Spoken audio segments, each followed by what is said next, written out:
Assalamualaikum warahmatullahi wabarakatuh. Di sini saya akan menjelaskan cara memperoleh wilayah negara oleh nama Arfianti Handayani, NPMB 1A017217, mata kuliah Hukum Internasional.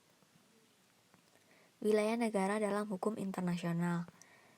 Wilayah negara Pasal 1 Konvensi Montevideo 1933 menyatakan bahwa the state a person of international law should process the following qualification: A. Permanent population, B. Defined territory, C. Government, and D. Capacity to enter into relation with other states. Aturan tersebut telah diakui sebagai hukum kebiasaan internasional atau international customary law. Adapun wilayah negara dibagi atas wilayah negara. Terdapat 5 macam cara untuk memperoleh wilayah negara menurut hukum internasional, yaitu 1. Okupasi, 2. Preskripsi, 3. Aneksasi, 4. Akresi, 5. Cesi, 6. Kemerdekaan. Okupasi adalah perolehan wilayah tak bertuan atau terra nullius dengan cara pendudukan. Preskripsi adalah penguasaan wilayah atau bisa bertuan atau tidak dengan cara-cara damai dengan waktu tertentu dan menunjukkan efektif kontrol terhadap wilayah tersebut.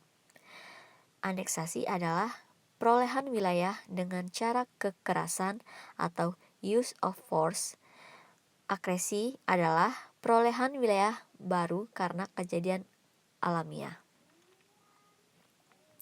Wilayah Indonesia. Sesuai dengan prinsip hukum internasional uti possidetis juris, wilayah Indonesia adalah wilayah bekas kekuasaan Hindia Belanda. Wilayah Indonesia ditentukan pertama kali dengan teritorial ZN Maritim Keringan Ordonansi 1939. Selanjutnya, seiring dengan perjalanan NKRI, pemerintah RI memperjuangkan konsepsi wawasan Nusantara, mulai dari deklarasi Juanda berbagai perundingan dengan negara tetangga. Perbatasan wilayah. Jika dilihat dari perbatasan darat, Indonesia berbatasan dengan Malaysia, Papua Nugini, dan Timor Leste.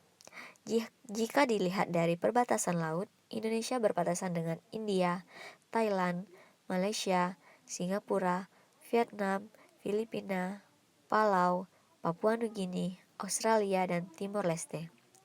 Batas wilayah laut Indonesia. UNCLOS 1982 ditandatangani di Montego Bay, Jamaika pada 30 April 1982. Telah diratifikasi oleh 149 negara, berisi mengenai penetapan batas-batas terluar dan garis batas antar negara dari berbagai zona maritim seperti perairan dalam, laut teritorial, selat, zona tambahan, zona ekonomi eksklusif, landas kontinen, laut bebas atau lepas, dan kawasan. Berikut gambar dari perbatasan laut Indonesia.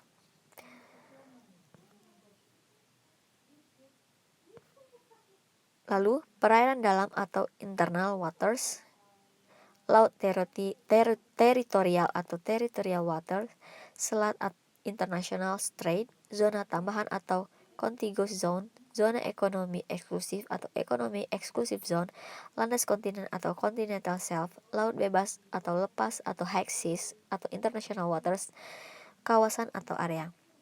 Perairan dalam atau internal waters, perairan yang berada pada sisi dalam garis pangkal atau baseline, kedaulatan penuh atau full sovereignty, tidak ada hak lintas damai atau right head of innocent passage.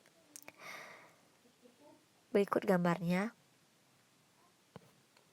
Lalu laut teritorial atau territorial waters, laut yang terletak di sisi luar garis pangkal yang tidak melebihi lebar 12 mil laut dari garis pangkal, kedaulatan penuh atau full sovereignty. Ketentuan ini dalam pasal 3 UNCLOS telah dianggap sebagai hukum kebiasaan internasional. Terdapat hak lintas damai atau right head of innocent passage. Selat atau international strait, Selat yang digunakan untuk pelayaran internasional, strait, used for international navigation. Kedaulatan penuh atau full sovereignty. Ada dua kategori selat. Satu, selat yang menghubungkan antara laut lepas atau zona ekonomi eksklusif, dan dua, selat yang menghubungkan laut lepas atau zona eksklusif dengan perairan yurisdiksi nasional.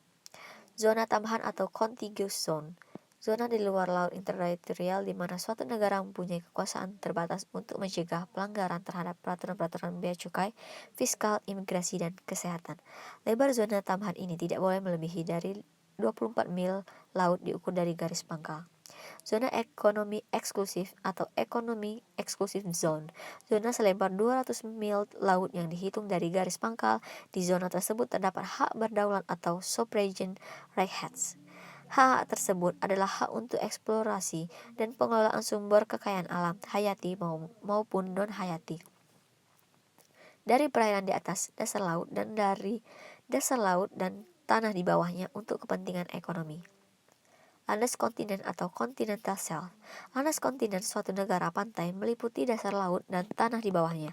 Dari di bawah permukaan laut yang terletak di luar laut teritorialnya sepanjang kelanjutan alamiah, wilayah daratnya, sehingga pinggiran luar tepi kontinen atau hingga jarak 200 mil laut dari garis pangkal dapat diperpanjang hingga 350 mil laut atau pasal 76 UNCLOS 1982. Negara pantai tersebut mempunyai hak berdaulat untuk melakukan eksploitasi dan eksplorasi ESDA-nya sesuai dengan pasal 77 UNCLOS. Berikut gambarnya. Lalu, laut bebas, lepas atau high seas, international waters. Laut di luar dari zona ekonomi eksklusif tidak ada atau berlaku kedaulatan negara manapun. Merupakan res komunis dengan beberapa kebebasan seperti kebebasan berlayar, penerbangan, memasang kabel laut, perikanan, dan riset ilmiah. Terdapat hak pengejaran seketika atau right of hot pursuit. Berikut gambar batasan dari daratan lalu ke lautan. Zona ekonomi eksklusif 12-200 mil, zona tambahan 12-24 mil, laut teritorial 0-12 mil, perairan kepulauan, landas kontinen 12-350 mil. Lalu kawasan bebas. Kawasan atau area, dasar laut dan dasar samudera serta tanah di bawahnya di luar batas-batas jurisdiksi nasional suatu negara. Tidak berlaku kedaulatan atau hak berdaulat tetapi merupakan warisan umat manusia atau common heritage of mankind. Pengelolaannya adalah International Seabed Authority.